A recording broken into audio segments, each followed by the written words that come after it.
Lieutenant Smith is sprinting towards the enemy. Ahead lies a heavily fortified trench system.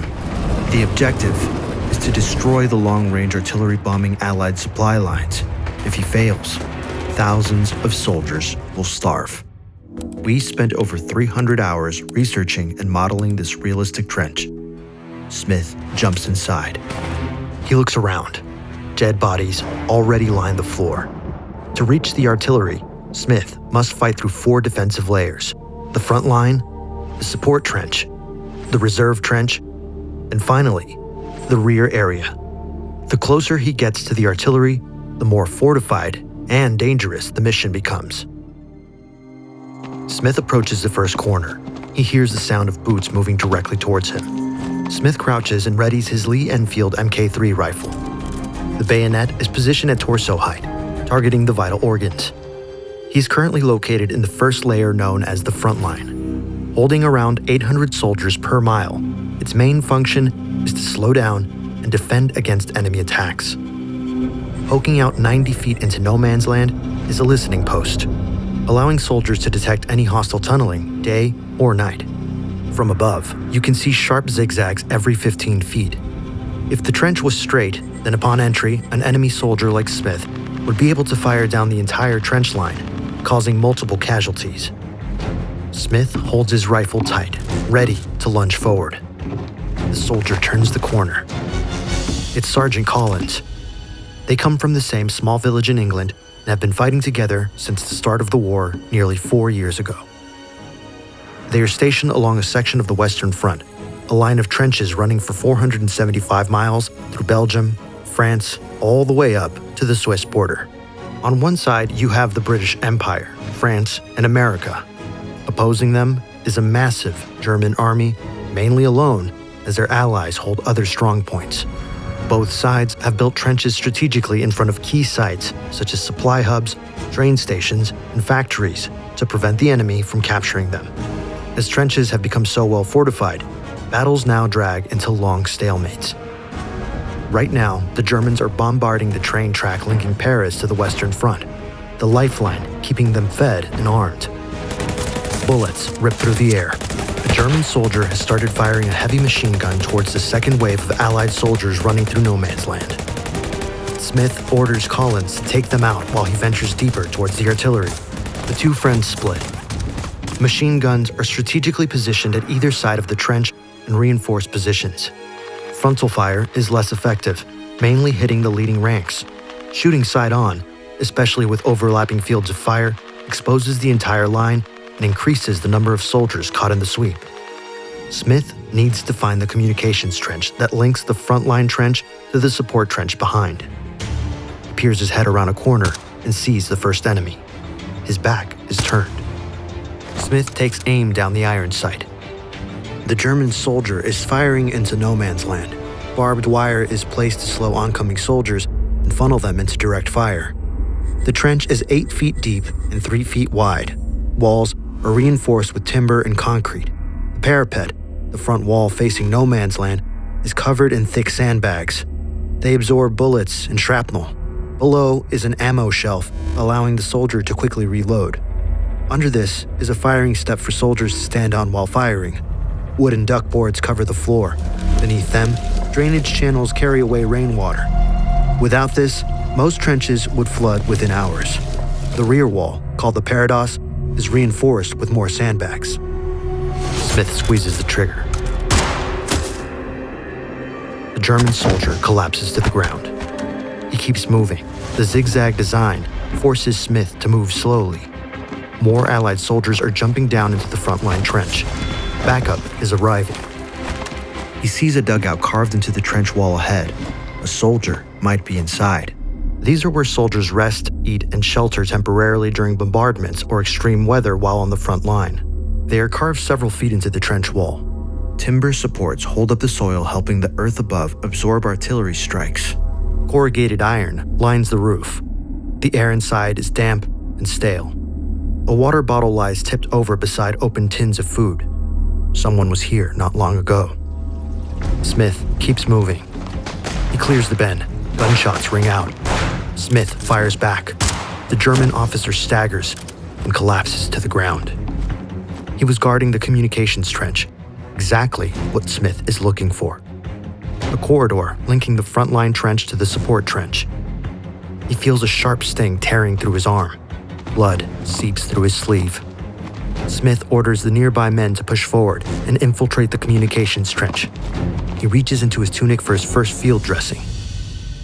Every soldier carries one, waterproof and always kept in the same pocket, so you can find it in the dark or use it on another soldier without any delay. Inside is a bandage with a sterilized pad to be wrapped over the wound. Smith ties it hard to slow the bleeding. Once the Germans lose the front line, they will bombard it with mortars from the support trench. Smith must get there before the barrage begins. He quickly searches the German soldier. In his coat is a map of the entire trench system. And there, their target labeled in German, long-range artillery. But 3 more sections still stand in their way. They cannot let Germany win the war.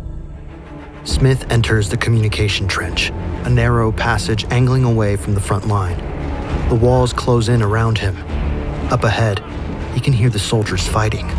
This communications trench stretches 250 feet, connecting the frontline trench to the support trench, allowing soldiers, ammunition, and messages to move quickly and safely between the two positions.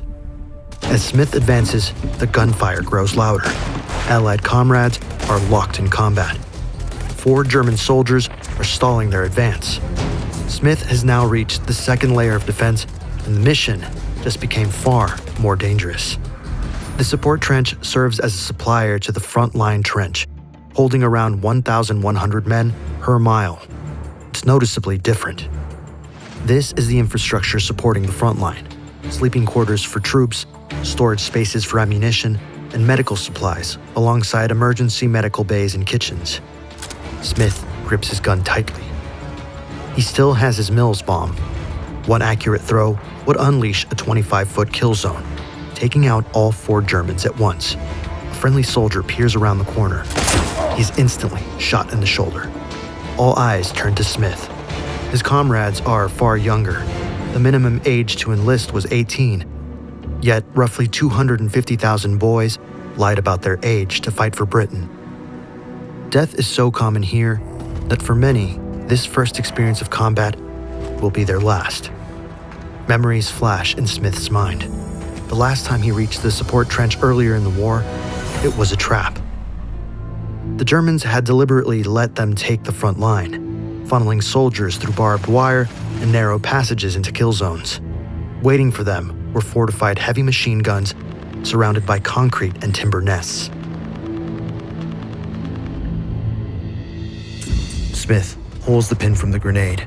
He counts 2 seconds, then throws. Smoke and shrapnel tear through the air. 3 German bodies lie on the ground. 1 is missing.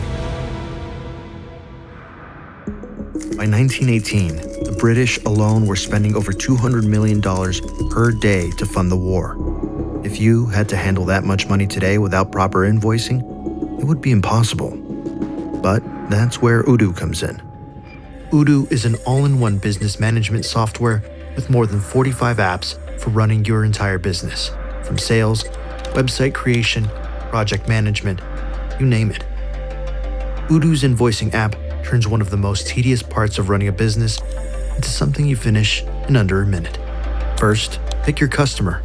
Then, add the products or services you're charging for and set their quantities. Choose a billing date, a due date, and payment terms. Then, lastly, hit send. Customers will be redirected to a secure portal where they can pay instantly through Stripe, PayPal, or any major processor. You just need to connect your bank, and Odoo will automatically track your payments and show you their status and due dates. Thanks to the chatter feature, every email, note, and follow-up stays attached to that invoice in one place, so nothing gets buried in scattered threads. Try Odoo's invoicing app at 0 cost today with Odoo's free first app plan, including unlimited hosting and support. Use the link on screen, also in the pinned comment and description below. Nearby, a door hangs partially open. The soldier must have escaped inside. Smith steps forward, pulse racing. If the enemy gets away, he might sneak up behind them later. He descends downward, following a trail of blood along the floor. Ahead, the wounded German is crawling away, shattered by shrapnel. Smith fires. He is standing in a sleeping shelter 10 feet below the surface. The air is cold and stale. Smith is shocked by what he sees. The British trenches are far worse. Here, the room is dry, with metal lining the walls. Smith looks up. The Germans even have electrical lighting. Unlike Allied trenches that are built quickly, German positions are engineered to be more permanent. Hooks hold helmets, rifles, and gear. Gas masks are required to be within seconds of reach. 4 bunk beds to hold 8 soldiers line the walls, each with thin straw mattresses. On one bed, empty food cans with letters and photographs from home are scattered across the blankets. Smith heads back outside. Allied troops are running into the support trench. They may have entered the second section, but to reach the mortars and stop Germany from winning the war, they still need to take the reserve trench and rear area. Smith needs all the help he can get. He walks deeper into the support trench. To his right, a dugout larger than those in the front line. Inside, what looks like officers' quarters. A bed sat next to a wooden table is covered in maps. From here, trench commanders coordinate troop rotations and manage the front line. Field telephone wires run along the floor, allowing communication to the more important decision-makers further back. A box of flares sits nearby. Fired into the sky, they send signals to further back sections of the trench system much faster than any runner. Red signals an enemy attack and calls for support. Green marks mission success. White illuminates no man's land, exposing advancing troops at night. A small stove burns in the corner. Beside it, a small generator for electricity. Smith keeps moving past more dead bodies. He sees another room. A temporary first aid section. Its purpose is to treat minor wounds or stabilize critically injured soldiers before they are sent to a better-equipped hospital behind the lines. Bloody bandages and tourniquets lie across an operating table, alongside empty morphine bottles. Some soldiers become addicted. Morphine dulls physical pain, but just as valuable, provides the brain a brief escape from the relentless chaos. 4 years into the war, 21 million lie wounded, and 15 million are already dead. Smith keeps moving. Ahead, he sees the entrance to the next communications trench. This will lead him from the current support trench into the reserve trench. Smith hugs the wall, his gun raised, eyes scanning around every corner. An enemy might be hiding behind any one of these.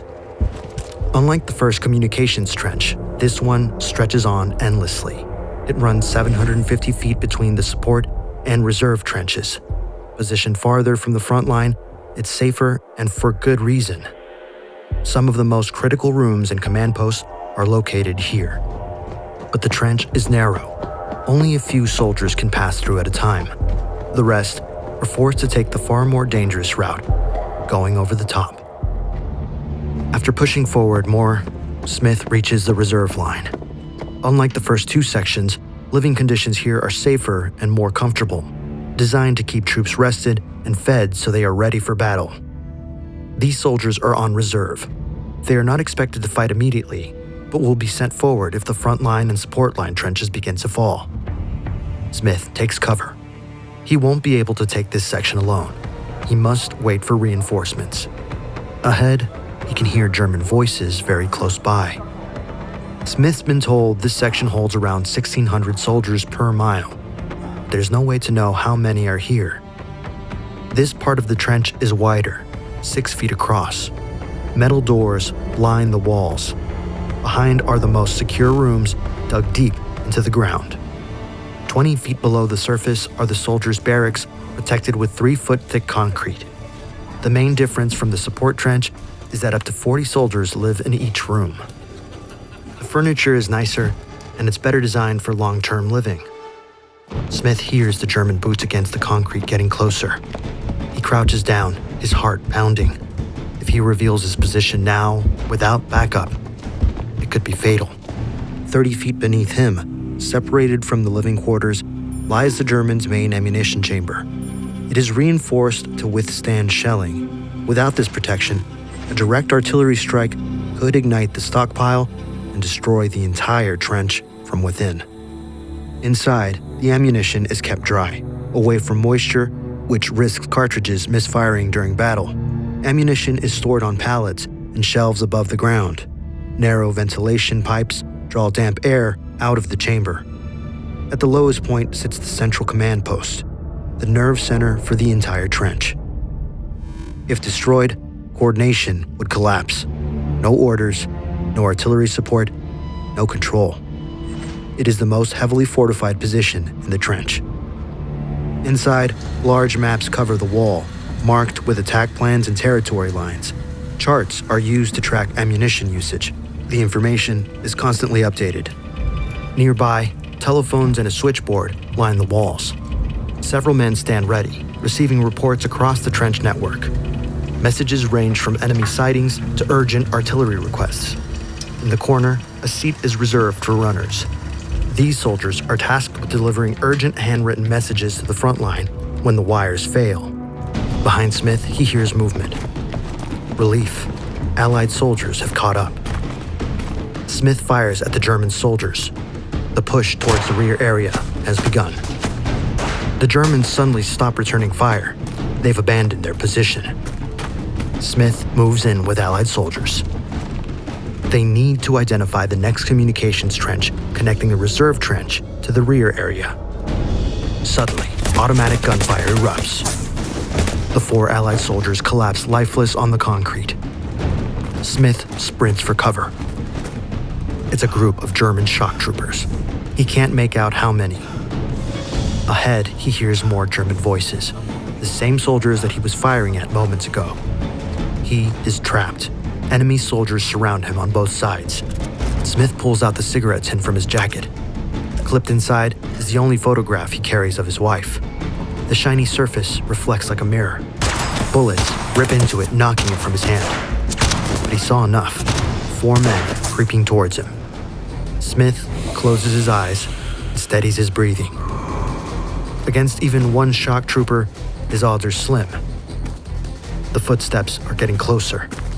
It's just him and them. He tightens his finger around the trigger and dives out. Gunshots spray from all directions. The troopers fall. Sergeant Collins runs towards him from behind cover. He brings bad news. The German reinforcements are less than 50 minutes away. They must push through the rear area and disable the artillery before they arrive. One final push. Smith checks the map. In front of him, roughly 40 feet ahead, lies the next communications corridor. Smith and Collins sprint forward. Each soldier carries roughly 150 rounds in specialized pouches above their waist. Above them, a distant engine roars. The unmistakable sound of a British Mark V engine. For the first 2 years of the war, the Allies made little progress. The invention of tanks changed that. Designed to effectively cross no man's land and shield advancing troops. Early models were flawed. They improved rapidly. Smith and Collins keep moving. Above them is a light trench mortar. The Germans use these to combat the Allied tanks, along with massive rifles that can penetrate the armor. But the Allied advance has been too fast. Most anti-tank positions have already been captured. Without them, the Germans have little choice but to retreat. As Smith moves through each corner, there's nothing but dead bodies. They reach the final communications trench. It stretches over 1,000 feet to the rear area. Without this section, the entire trench system would descend to chaos. They move through. Ahead are more bodies. Smith looks at the debris. Allied mortars must have taken them out. But one figure stands out, sitting up against the wall. It's an officer, but he's no longer moving. The ground behind him is stained with blood, but fresh. Under the rules of war, surrendered or incapacitated enemy soldiers must receive medical treatment. Smith and Collins begin checking the bodies.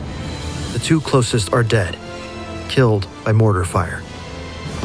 Collins moves towards the final officer.